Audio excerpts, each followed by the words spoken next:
Owen, Graham, and Austin were three best friends attending W.R. Odell Elementary in their 5th grade year. They enjoyed their classes together. They enjoyed reading with Mrs. Joelli, math with Mrs. Ruisi, and science with Mr. S. They ate lunch together, played together at recess, and were obsessed with a brand new mobile game called Avatar Battles. Avatar Battles is a new mobile game that connects users around the world. The aim of the game is to level up your digital friend or avatar in heated head-to-head digital battles. The game had physical benefits as well. The Digi Corporation, the designers of Avatar Battles, made it so users would need to walk around with their avatars to 1. Build up their friendship meters. Filling up the friendship meter unlocks unique rewards for their user and their avatar. And 2. To scan barcodes. Scanning barcodes sends digital data to your device, filling up a variety of empty cards known as card cartridges. Collect enough of the correct data to completely fill up a card cartridge, and you will unlock special weapons, armor, spells, and more to use in battles against your opponent. The new mobile game was gaining viral attention on all social media platforms.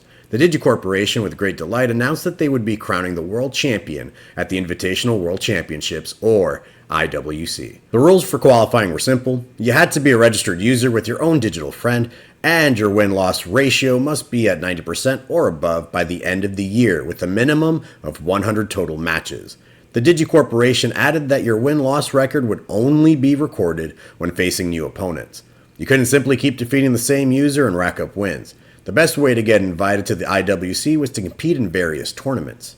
Owen, Graham, and Austin were eager to compete and fight for their spot in the IWC. The three came up with a plan for scanning barcodes after school and going on runs and walks through the park to build up their friendship meters with their avatars. They would then compete against each other to see how they could improve their skills and their avatar skills. Even though the competition would only crown one champion, their friends were hoping that at least one of them could claim the spot. Owen worked tirelessly over the last few weeks. He searched different stores for barcodes he hadn't scanned before. He went on longer evening walks with his dog. He even searched online forums to see if anyone could give him any strategies for winning at avatar battles. Owen wanted to be prepared for the tournament and wanted his friends to be able to rely on him when it came to getting the group stronger. Owen especially wanted his digital friend Zox to get stronger so the world could see just how special his avatar was. Zox is an axolotl avatar who Owen planned on training up for the tournaments. Zox was very fluid with its movements as a water element avatar and had decent defensive skills but lacked in the strength department. Owen was hoping to unlock a card cartridge that could change all that. After weeks of preparation, Owen, Graham, and Austin signed up for an avatar battle tournament at a local hobby shop. Owen figured he was ready. With the plan he and his friends developed, they were able to unlock rewards by filling up their friendship meters and collecting enough data to open up some of their card cartridges.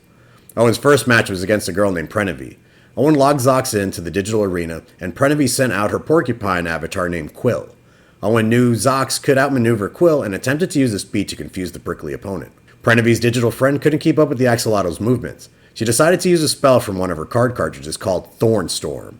Once she activated the spell, Quill's back began to glow. Then a rapid-fire barrage of energy thorns began to shoot in all directions from Quill's back. Zox dodged what he could, but did take hits from the Thornstorm. Owen was looking at his avatar stats. Zox's stats on his phone showed that his chest took minor damage and so did his left hand. Other than that, it looked like Zox was still good to compete. Owen noticed that Quill hadn't moved from its spot since the match began. This gave Owen an idea. He moved Zox in closer with his speed and then used one of the spells from his cartridges called Elastic Limbs. Zox jumped up in front of Quill and his tail elongated. Zox wrapped his tail around Quill's hand and flung him into the air and whipped him back down towards the digital arena ground.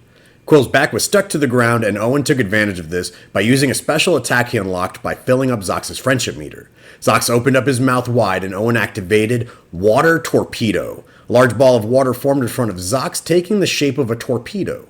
Zox released the torpedo towards Quill, and a large explosion of data and smoke was seen covering the arena floor. Prenevi looked at the status of her avatar. Quill's chest, hands, head, and feet were all in critical condition. Prenevi forfeited the match because she didn't want to see her digital friend get deleted. This was the downside to avatar battles. You get close to your digital friends only to potentially have them deleted in a battle against a stronger opponent. The avatars can regenerate and heal over time on their own, but they cannot come back from deletion.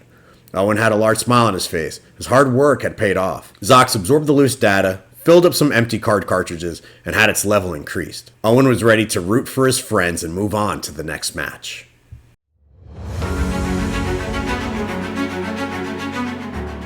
Graham was happy to see Owen moving on to the next round. He was secretly hoping to face off against Owen in the finals of the tournament. He wanted to face off against his best friend in a serious match. Graham's cheetah avatar Dash was faster and stronger than Owen's axolotl avatar. However, due to his avatar's fire element, the two have been equally matched in their practice sessions together. Graham locked Dash into the digital arena. His opponent was Ishan in a serpent avatar Hiska. Hiska looked unimpressive compared to other serpent-type avatars Graham has faced in the past. Graham was certain that this would be an easy win for him. He had Dash close in on Hiska and bite down on his tail. Graham noticed that not much damage was taken by the bites and deduced that Ishan's Hiska must be a defensive type avatar. Graham then shifted his tactics to using Dash's claws to chip away at Hiska's health points faster. Ishan was calm, just letting Graham attack his avatar. He was waiting for an opening so he could shift to the offensive. Once Dash jumped in front of Hiska's face, Ishan used the effect of the binding spell from one of his card cartridges. Dash was ensnared by a magical thread that surrounded its body. Graham began to panic as he watched his helpless digital friend unable to move. Ishan then used a weapon from one of his card cartridges called Draining Fangs. Hiska's mouth was now filled with large sets of teeth. Hiska bit down into Dash, and Dash began to roar. Graham looked at Dash's stats on his phone and noticed that his health points were diminishing quickly, and the area the fangs bit into went from minor damage to serious damage. He didn't know what to do. Graham realized that his biggest mistake was in not taking his opponent seriously, and he swore he wouldn't do that again. He had to think quickly, or he was going to lose the first round. Graham was sliding through his card cartridges and found two that he thought could work. Graham used the fur ball and steel coating spells together. Dash's fur began to expand in an instant and were coated in steel. The steel coating destroyed the magical bindings preventing Dash from moving, and it also destroyed the draining fangs in Hiska's mouth. Ishan was taken by surprise. Graham had Dash perform a special attack, Crimson Claw. Dash's right paw grew into a massive claw surrounded by fire. Hiska was ripped apart by the attack with data floating around him. Ishan admitted defeat, and Graham and Dash claimed victory. With the data absorbed from the match, Dash was able to level up.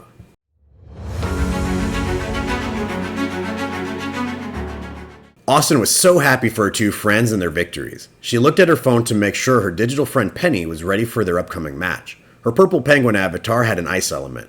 This was common for penguin avatars, but hers was unique in terms of attachments. Penny wore a hat and had hair on its chest. The hair was an unusual attachment, but Austin liked that it added to Penny's defensive stats and was curious how the attachment would change as Penny levels up. Penny's original hat was a beanie and turned into an ashanka, or trapper hat, as she and her friends trained, so she decided to keep the hair on Penny for the tournament. Austin approached the stage and logged Penny into the digital arena. Across from her was her opponent Amina. Amina logged in her fairy mouse avatar Squeaks into the digital arena. Squeaks also had some unusual characteristics. It had fairy wings and carried a wand. The battle was underway, and Amina made her first move. She used an armor attachment from her cartridge called Fairy Armor. Squeaks was covered in steel armor that enhanced its defensive capabilities and strength. Penny used a long-range ice attacks, but no effect thanks to the fairy armor equipped to Squeaks. Penny kept the attacks going, but Squeaks was flying closer to the penguin. Amina ordered Squeaks to attack, and Penny took a decent amount of damage to its body. Austin looked at Amina, who had a smug look on her face. She then shifted her eyes around the hobby shop and met the eyes of Owen and Graham. Her friend smiled, and she was at ease. Austin looked down at her phone and noticed that the hair attachment on Penny prevented the damage from becoming more serious. Austin used the spell from her cartridge called Snow Trap. Once the spell activated, a pile of snow surrounded the area. The spell didn't do any damage to Squeaks, but it did influence its speed stat. Amina noticed the decrease in Squeaks' movements, but felt like it was an okay outcome.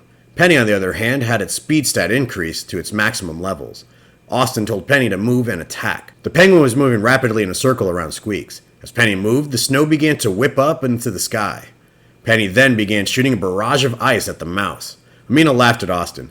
Didn't Austin realize that she was causing no damage? Austin smiled and activated Penny's special attack, Frozen Eruption. The attack was unique and could only possibly work for ice element avatars. The snow surrounding the arena floor and sky turned into icicles, added the ice that was attached to the fairy armor. The fairy armor took severe damage from the ice patches that turned into icicles from Penny's previous attack, and was deleted. Squeaks then took damage from the icicles piercing it from the ground, and the ones falling towards it from the sky.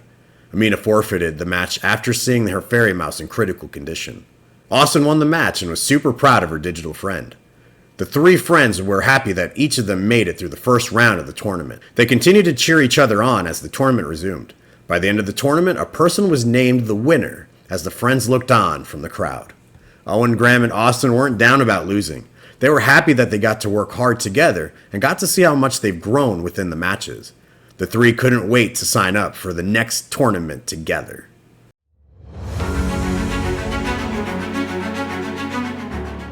Well guys, I hope you all enjoyed this episode as much as I did writing it and drawing the characters for it. If you guys really like this concept, let me know in the comments down below because I would be thrilled to do a second installment. Should I continue with these characters so we can see how their digital friends grow? Or should I introduce 3 other characters and let the story continue from their perspective? I'd like to hear your opinions. I'll catch you all in 2 weeks when I post my next video, and you're not going to want to miss it, guys. I'll be taking subscriber Fakemon designs from the community redraw and turning them into, well, I guess you'll have to tune in and find out. Y'all take care of yourselves. Have a good one. Bye-bye.